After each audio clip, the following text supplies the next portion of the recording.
Hello दोस्तों, कैसे हैं आप सब। उम्मीद करता हूं बहुत अच्छे से होंगे।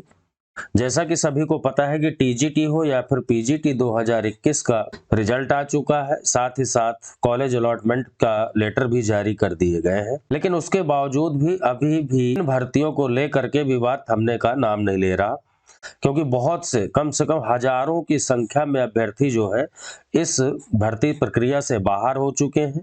और वो कई सारी गलतियों की वजह से, वो गलती आयोग की है या अभ्यर्थियों की है, इन सब चीजों पर चर्चा करेंगे हम। साथ ही साथ जीआईसी का अगर आपने फॉर्म भरा हुआ है, रिजल्ट का वेट कर रहे हैं, तो उसके संबंध में चर्चा करेंगे। और इसके अतिरिक्त जो है मुख्य परीक्षा में क्या क्या दिक्कतें आने वाली हैं उसके संबंध में बात करेंगे। यूपी ट्रिपल एससी से कौन सी ऐसी वैकेंसी है जो तुरंत निकलने वाली है, जिसके फॉर्म आपको भरने को मिलेंगे। साथ ही साथ दरोगा भर्ती का जो पेपर है उसकी डेट घोषित कर दी गई है और नई दरोगा भर्ती का विज्ञापन जारी होने वाला है। इन संबंध में बात करेंगे। तो चलिए दोस्तों, फटाफट वीडियो को लाइक कर दें। आप लोग लाइक नहीं किया है, और चैनल को सब्सक्राइब करके बेल आइकन को जरूर प्रेस कर लें, जिससे आने वाले सभी नोटिफिकेशन मिलते रहे। वीडियो को शेयर करना बिल्कुल भी ना भूलें। सबसे पहले दोस्तों हम बात करते हैं टीजीटी पीजीटी 2021 को लेकर के। बहुत से अभ्यर्थियों के मेरे पास फोन कॉल्स और मैसेजेज आ रहे हैं कि सर मेरा इतना था, कट ऑफ से ज्यादा था मेरा, और टीजीटी हो या फिर पीजीटी में मेरा सिलेक्शन नहीं हो पाया। दोनों की बात कर रहा हूं मैं, या एक की नहीं। तो देखिए दोस्तों, कई सारी चीजें जो है यहाँ पर देखने को मिली है। शुरू से ही ये भर्ती प्रक्रिया एक तरीके से विवादित रही है, क्योंकि सुप्रीम कोर्ट का ऑर्डर था कि 31 अक्टूबर तक हर हाल में इसे कंप्लीट करना है, और अतः ऐसे में जो है आनन फानन में भर्ती प्रक्रिया पूरी की गई है, जिसमें बहुत सारे नियम कानूनों की जो है पूरी तरीके से धज्जियां उड़ाई गई है। अब यहीं पे देख लीजिए, विद्यालय आवंटन में हुई चूक और उसके बाद में सुधार किया गया। जो टीजीटी और पीजीटी की भर्ती चल रही है उसमें जो है विद्यालय आवंटन तो कर दिया गया, लेकिन कुछ को जो है विद्यालय में जिले का नाम ही उल्लेखित नहीं किया गया। अब जब जिले का नाम ही नहीं पता है तो आखिरकार स्टूडेंट कितने परेशान होंगे। बहुत से अभ्यर्थी परेशान रहे, उनको नहीं मिला। बाद में हालांकि इस पे सुधार किया गया, दोबारा से जो है अपलोड किया गया सारी चीजें। वहीं दूसरी तरफ टीजीटी की अभी मैं बात कर रहा हूं। टीजीटी में ही बहुत से क्वेश्चन के आंसर, जो रिवाइज आंसर की आपकी आई है, उसमें बहुत से जो है क्वेश्चन उलटफेर हुए, यानी कि 4 से लेकर के 6 क्वेश्चन तक बदले गए हैं। अब किसी अभ्यर्थी के 4 के 4 क्वेश्चन ये सही कर दिए गए हैं, और सेम वही क्वेश्चन किसी के सही नहीं किए गए, जिसकी वजह से हजारों की संख्या में जो है अभ्यर्थी इस रेस से बाहर हो चुके हैं, यानी चयन प्रक्रिया से पूरी तरीके से बाहर हो चुके हैं। और निरंतर अभ्यर्थियों के द्वारा चयन बोर्ड पर आरोप लगाया जा रहा है कि आखिरकार इस तरीके से जो सारी प्रक्रिया संपन्न हुई है वो समझ से परे है, उसे क्लियर किया जाए। कि आखिरकार जब एक ही क्वेश्चन, मान लीजिए कोई क्वेश्चन है और किसी अभ्यर्थी को उस क्वेश्चन के लिए, उसी आंसर के लिए, मान लीजिए सी आंसर है और आयोग ने सी माना है, इसका सही किया गया है, वहीं दूसरे अभ्यर्थी ने सेम यही सी वाला किया है तो उसका आंसर गलत माना गया है, यानी उसे नंबर नहीं दिए गए हैं। इस वजह से जो है इसका सिलेक्शन हो गया और ये सिलेक्शन से बाहर हो गया। एक तो ये मैटर निकल करके आया है। दूसरा मैटर ये निकल करके आया है, रिवाइज्ड आंसर में बहुत सारे क्वेश्चन जो है गलत दे दिए गए हैं, जिनको लेकर के अभ्यर्थी कोर्ट भी जा रहे हैं। हाई कोर्ट की तैयारी बना ली है, कोर्ट जाने वाले हैं, चाहे वो टीजीटी को लेकर के हो या फिर पीजीटी को लेकर के। पीजीटी में बहुत से अभ्यर्थियों के द्वारा कहा गया कि सर हम 600 किलोमीटर की दूरी से वहां पर पेपर देने गए, इंटरव्यू देने गए, और इंटरव्यू में हमसे मात्र सिर्फ 1 या 2 क्वेश्चन ही पूछे गए, वो भी बिल्कुल नॉर्मल क्वेश्चन, और उसके बाद कहा आप जाइए। ये कौन सा तरीका है भाई। इतने ग्रेड, यानी 4800 ग्रेड पे की नौकरी के चयन का आधार सिर्फ 1 या 2 क्वेश्चन हो सकता है। कोई प्री क्लियर करके इतनी यहां तक पहुंचा है, और उसके इंटरव्यू का आधार सिर्फ 1 या 2 क्वेश्चन से आप कैसे पता कर लेंगे कि आखिरकार इसमें क्वालिटी है, योग्य है या फिर नहीं है। ये कहीं ना कहीं अभ्यर्थियों के द्वारा इस चीज को लगातार कहा जा रहा है कि कहीं ना कहीं कुछ ना कुछ जो है मैटर ऐसा है जो हमारी समझ से पूरी तरीके से परे है। वही एक न्यूज दिखा रहा हूं मैं, पता नहीं कौन से चैनल की है, मुझे ग्रुप के माध्यम से मिली हुई है, जिसमें कि ये दिखाया गया है कि एक ही परिवार के देखिए इतने कैंडिडेट का चयन हुआ है टीजीटी और पीजीटी में। वहीं कुछ अभ्यर्थियों ने आरोप लगाया है लखीमपुर खीरी के मैटर को लेकर के कि एक ही जिले से जो है बहुत सारे अभ्यर्थियों का चयन हुआ है। तो ये भर्ती जो है इतनी निष्पक्ष हुई है, इस मामले में तो देखिए बोर्ड को ही पता है।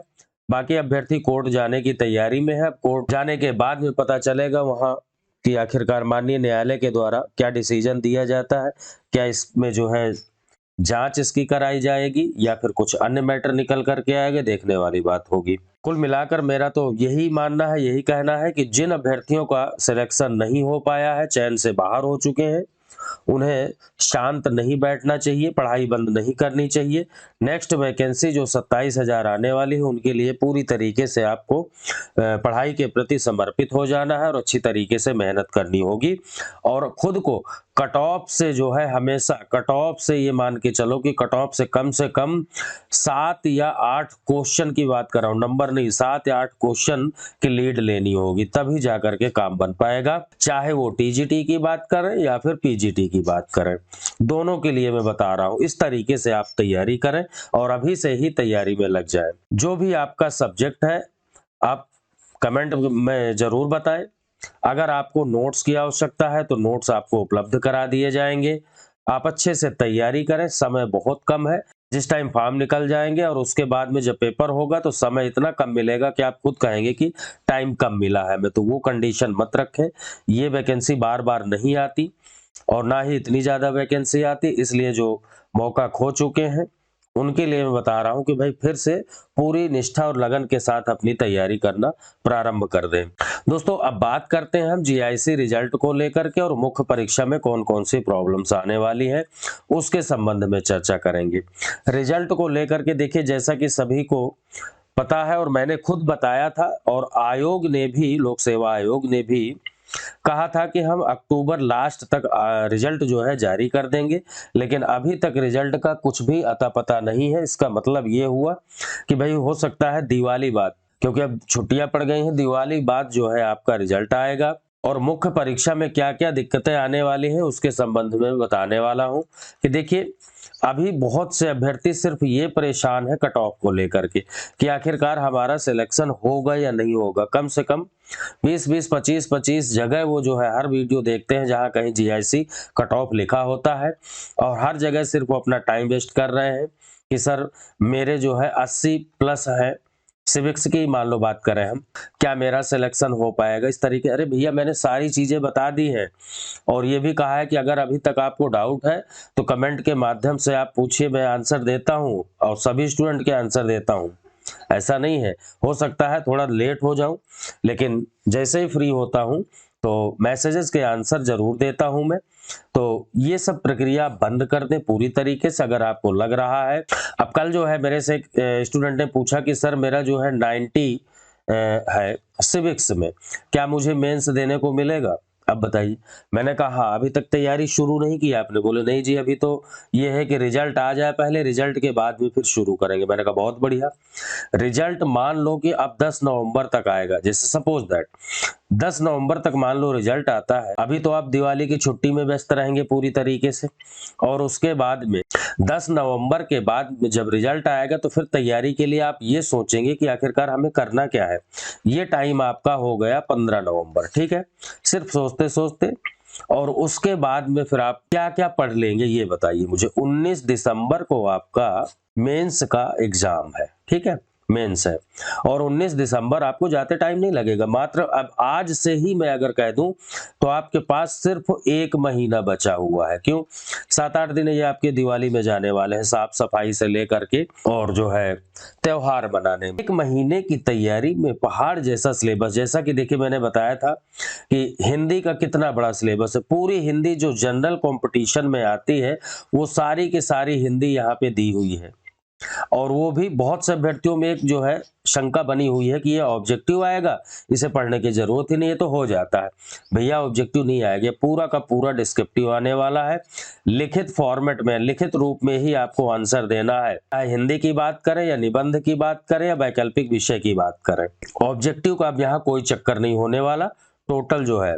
अब ऐसे में मान लीजिए उसने कहा कि द्वंद्व, यहाँ देखिए समास दिया। अब जैसे मान लीजिए कह रहा है कि द्वंद्व समास की परिभाषा देते हुए 4 उदाहरण बताइए। ये वो तो है नहीं कि भाई आप वैसे लिख देंगे कुछ भी, मान लीजिए माता पिता दिया है और यहाँ पर आपको ऑप्शन देख करके लगा देंगे कि हाँ भाई ये है। इस तरीके से जो है नहीं है, पूरा का पूरा इसकी पूरी परिभाषा लिखनी होगी और उसके बाद आपको उदाहरण देने होंगे। क्रिया है उसी तरीके से, है ना। संधि वाला टॉपिक बहुत ही टफ होता है। विराम चिन्ह दे दिया, कह रहा है इसकी परिभाषा लिखो। शब्द रचना है, वाक्य रचना, बहुत सारी चीजें यहाँ देखिए तो सही, पूरी पर्यायवाची, विलोम शब्द, अनेकार्थी, सारा इतना बड़ा सिलेबस दिया हुआ है, अभी भी लोगों के समझ में नहीं आ रहा है। इसके लिए पूरा वीडियो मैंने अलग से ही बना दिया है, जीआईसी मेंस करके। जीआईसी मेंस करके प्लेलिस्ट है, उस प्लेलिस्ट में आपको सारे वीडियो मेंस से संबंधित मिल जाएंगे। आपका कोई सा भी सब्जेक्ट हो, अगर आप कट ऑफ इर्द गिर्द आसपास या बाहर आप आ रहे हैं तो ये मान के चलो कि आपको जो है मेंस की तैयारी में जुट जाना चाहिए, क्योंकि रिजल्ट आने के बाद अगर रिजल्ट का वेट कर रहे हैं तो उसके बाद समय नहीं मिलने वाला। किसी भी सब्जेक्ट का अगर हम बात करें सब्जेक्ट की, तो वहां पे इतना बड़ा सिलेबस दिया है सभी सब्जेक्ट में, उसे 1 महीने में कवर करने का मतलब यह है एवरेस्ट फतेह करना। साथ ही साथ निबंध वाला पूरा टॉपिक दिया हुआ है, निबंध की कौन कौन सी बुक्स लेनी है उसके संबंध में भी मैंने पूरा वीडियो बना दिया है, आप देख लें और अभी से तैयारी कर लें। हिंदी से संबंधित मान लीजिए मैंने शुरू से कहा है कि अगर आपको कम समय में बहुत अच्छी तैयारी करनी है, कम समय में बिल्कुल डीप, ये मान के चलो कि 10 से 12 दिन के अंदर हिंदी अगर आपको कंप्लीट करना है और 50 में से ये टारगेट लेके चलना है कि 40 प्लस मेरे मेंस में आने चाहिए, तो उससे संबंधित मैंने नोट्स के बारे में भी बताया है कि आपको नोट्स मेरे से जो है मिल जाएंगे। टेलीग्राम से नहीं जुड़े हैं आप तो टेलीग्राम से जरूर जुड़ जाएं। साथ ही साथ अगर आप तैयार हैं, रेडी हैं क्लास करने के लिए, तो हिंदी की क्लास भी मैं स्टार्ट कर दूंगा। निबंध के लिए मैंने कहा है बुक्स ले लो, और बाकी निबंध का एक वीडियो मैं बनाऊंगा जिसमें कि आपको टॉपिक चूज करके दे दूंगा कि इतने टॉपिक आपको करने हैं, यानी लगभग 15 निबंध, हेडिंग खाली उनकी मैं बता दूंगा, वो 15 के 15 तैयार कर लेना, उन्हीं में से आपको मिल जाएंगे। निबंध के लिए आपको एक्स्ट्रा ना कहीं से नोट्स लेने की जरूरत ना कुछ, बस खाली किताब जरूरी है, किताब जरूर ले लेना, और हो सके तो आप उसे एक बार रीड कर ले, एक बार पढ़ ले तो अच्छी बात है। अब बात करते हैं वैकल्पिक विषय। वैकल्पिक विषय को लेकर के सबसे ज्यादा प्रॉब्लम होने वाली है आपको, क्योंकि ये जो पार्ट है सबसे बड़ा पार्ट है और सबसे ज्यादा अंक जो है इसी पार्ट से यानी सब्जेक्ट से ही आपको मिलने वाले हैं। निबंध में 50 नंबर मिलेंगे, हिंदी में 50 नंबर मिलेंगे और सब्जेक्ट में ज्यादा, जैसा कि मैंने सारी चीजें क्लियर कर रखी है पहले से ही। सब्जेक्ट से संबंधित आपका सब्जेक्ट क्या है, कम समय में किस तरीके से तैयारी करें, उसके लिए भी मैंने पूरा वीडियो बनाया है। जैसे कि मान लो नागरिक शास्त्र आपका सब्जेक्ट है, सिविक्स, तो इसके संबंध में मैंने अलग से ही पूरा वीडियो बनाया हुआ है कि किन किन टॉपिक को विशेष तौर पे आपको ध्यान देना है, कहां से किस टाइप के क्वेश्चन आते हैं, और यहां तक कि क्वेश्चन किस तरीके से लिखा जाना है वो तक मैंने दिखाया हुआ है अपने वीडियो में। तो आपने नहीं देखा है तो वीडियो जरूर देख ले, आपको जो है सहायता मिलेगी, हेल्प मिल जाएगी वहां से। आंसर कैसे लिखना है, किस तरीके से, वो सारी चीजें आपको पता चल जाएगी। रही बात नोट्स की कि भाई समय कम है, कंप्लीट नोट्स जो है क्वेश्चन आंसर फॉर्मेट में अगर आपको चाहिए, जितना भी, अब देखिए नागरिक शास्त्र ही रखा हुआ है, कितना बड़ा सिलेबस है इसका, ठीक से देखिए। कम से कम इसमें मान के चलो कि 110 टॉपिक है, खाली 110 टॉपिक, और एक टॉपिक से अगर हम 5 क्वेश्चन ले लें कि भाई, अब सीधी सी बात है, जैसे मान लीजिए अरस्तु है, प्लेटो है, मार्क्स है, यहां से कम एक थिंकर से 5 क्वेश्चन तो तैयार हमें करना ही करना होगा। क्या पता हमने अरस्तु की नागरिकता वाला टॉपिक तैयार किया और वहां अरस्तु के संविधानों का वर्गीकरण पूछ लिया, हमने प्लेटो को शिक्षा वाला तैयार कर लिया और वहां पे प्लेटो का साम्यवाद पूछ रहा है, हमने मार्क्स का वर्ग संघर्ष का क्वेश्चन तैयार कर लिया, लेकिन वहां पे पूछ रहा है कि भौतिकवादी व्याख्या या राज्य के संबंध में सिद्धांत, कुछ भी पूछा जा सकता है भाई।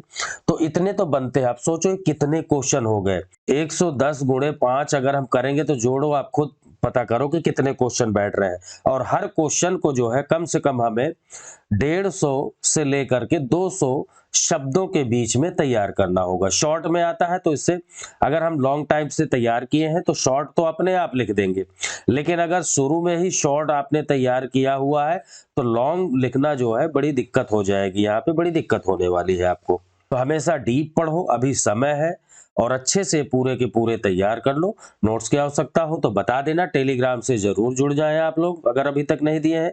टेलीग्राम का लिंक इसी वीडियो के डिस्क्रिप्शन बॉक्स में आपको मिल जाएगा। साथ ही साथ जीआईसी की प्लेलिस्ट जो है वो भी मैं डिस्क्रिप्शन बॉक्स में दूंगा, तो वहां से आप भी देख सकते हैं। दोस्तों अब हम बात करने वाले हैं कि यूपी ट्रिपल एससी से आखिरकार कौन सी ऐसी वैकेंसी है जो आने वाली है।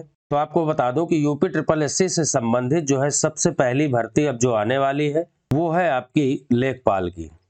याद रखना, लेखपाल की जो है वैकेंसी सबसे पहले आने वाली है। अगर आप तैयारी करना चाहते हैं, तैयारी करने की सोच रहे हैं, तो बिल्कुल आप चैनल से जुड़ जाएं। सबसे पहली जो वैकेंसी आपको देखने को मिलेगी वो लेखपाल की आने वाली है और हो सकता है कि नवंबर माह के अंत तक जो है आपको लेखपाल भर्ती परीक्षा देखने को मिल सकती है, यानी फॉर्म भरने को मिल सकते हैं। वहीं अगली खबर की तरफ अगर हम बढ़े तो बात करते हैं दरोगा भर्ती पेपर। जैसा कि कल नोटिफिकेशन जारी कर दिया गया है कि जो यूपी दरोगा यूपीएसआई वाली भर्ती है उसका एग्जाम 12 नवंबर से प्रारंभ होकर के दिसंबर तक हो रहे हैं, यानी चरणबद्ध तरीके से होंगे। तो अगर आपका एसआई का पेपर है तो बहुत अच्छी तरीके से मेहनत करिए आप लोग, और दिवाली वगैरह अगले साल मनाना। साथ ही साथ नई दरोगा भर्ती परीक्षा से संबंधित अगर हम बात करें तो देखिए दरोगा के 500 पदों खाली पदों पर जो है भर्ती का रास्ता साफ हो गया, और ये वैकेंसी जो निकलने वाली है वो वन विभाग में, यानी वन दरोगा की वैकेंसी निकलने वाली है। जल्द ही इसके फॉर्म जो है आपको देखने को मिल जाएंगे। तो दोस्तों वीडियो कैसा लगा जरूर बताएं। साथ ही साथ अभी तक अगर आपने वीडियो को लाइक नहीं किया है तो प्लीज लाइक और शेयर जरूर कर दें। मिलते हैं नेक्स्ट जानकारी के साथ, तब तक के लिए जय हिंद।